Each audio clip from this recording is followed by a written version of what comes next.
Welcome back to Sacred Arc, a podcast about life, loss, and the soul in between. I'm Kimberly, intuitive grief guide, death doula, licensed esthetician, and whether I wanted to be or not, a lifelong student of grief. And today's episode is a little different. There's no framework, no theory, no structure to follow or lesson to land. This is more like a grief hangout, if you will. The kind where you're sitting on the couch, maybe with a drink you forgot to finish, and someone finally says, okay, this is weird, this is hard, and also, can we just talk honestly for a minute? Over the course of this season, we've talked a lot about the body, identity, thresholds, the many shapes that grief takes, and how much of this no one ever prepared us for. So before we move into the next arc of this work, I wanted to pause here.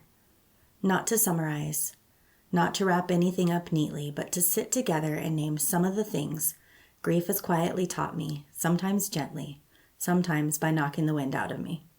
Some of these are serious, some are soft, some are a little funny because grief is deeply inappropriate like that. You don't need to remember all of this and you don't need to agree with all of it. Just take what lands and leave the rest here.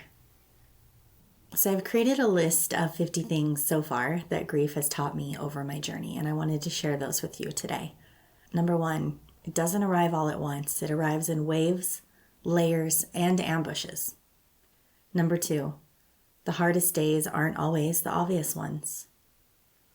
Number 3, the body often knows before the mind does. Number 4, you can be okay, and I say that in quotations, and still deeply not okay at the same time. Number 5, grief changes your tolerance for noise, people, plans, and small talk. Number 6, exhaustion is not a personality flaw. Number 7, grief doesn't move in straight lines, and neither does healing. Number 8, sometimes nothing is wrong, again in quotations, you're just grieving. Number 9, humor will show up at wildly inappropriate moments. Choose your audience wisely. Number 10, crying in the car, the shower, a bathroom counts as processing. Number 11, silence doesn't mean you're over it. It often means you're tired of explaining. Number 12, being functional is not the same as being healed. Number 13, the world moves on much faster than your nervous system does. Number 14, small talk becomes strangely difficult. I used to be great at it, but grief basically said no. Number 15, leaving early isn't rude, it's information. It's a nervous system goodbye. Number 16, people stop checking in long before you stop needing support. Number 17, grief doesn't disappear, it goes underground if it's not witnessed. Number 18, you can miss someone and still feel relief, and both can be true. Number 19, you don't owe anyone your story.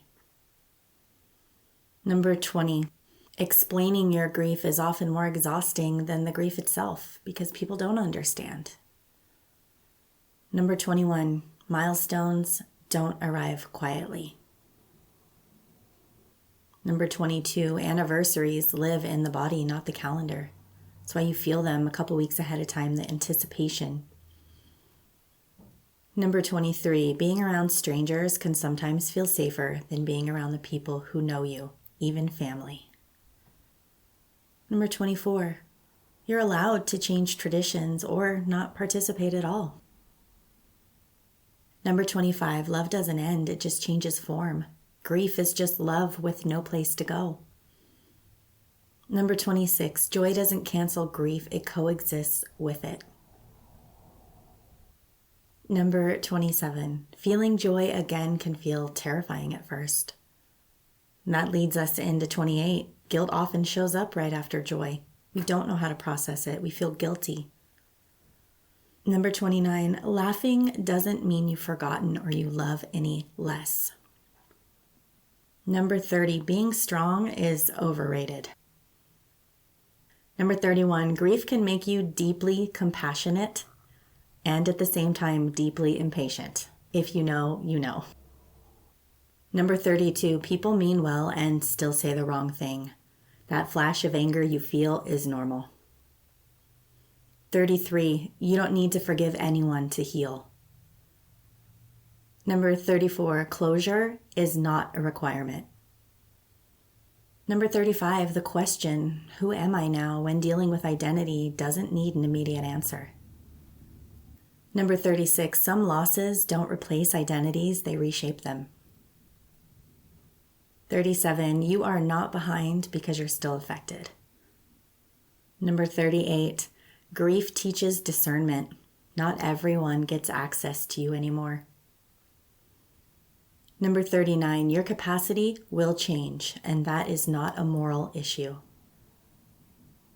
Number 40, rest is not quitting or giving up. Number 41, you don't need to honor grief perfectly.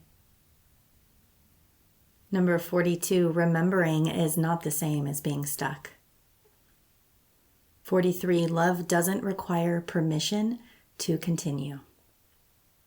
Number 44, your grief doesn't need validation to be real. Number 45, some days surviving is the achievement. Number 46, getting out of bed counts. Yes, it does. Number 47, you will always carry this, but it won't always carry you.